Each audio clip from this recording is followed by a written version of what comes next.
সকালবেলা ঘুম থেকে উঠেই আমার শখের ছাদ বাগানে চলে এসেছি। একদিন আসতে পারিনি, কিন্তু এই একদিনের মধ্যেই কি থেকে কি হয়ে গেল বুঝতে পারছি না। শুধু একদিন বাড়িতে ছিলাম না, তাতেই এত কিছু, সব গাছপালা শুকিয়ে শেষ। এত রোদ গরম, এখানে বৃষ্টি তো প্রায় 1 মাস ধরে নেই। যাই হোক, মনকে সান্ত্বনা দিলাম, জল দিলেই গাছগুলো ঠিক হয়ে যাবে। কিন্তু এটা কি, আমার সাধের ড্রাগন গাছ কি করে এমন হলো?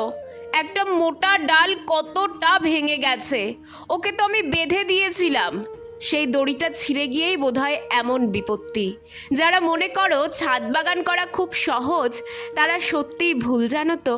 ওদেরও ভালোবাসা দিয়ে আগলে রাখতে হয়, আর ভালোবাসায় কমতি পড়লেই এমন বিপত্তি ঘটে। ভীষণ মন খারাপ করছে।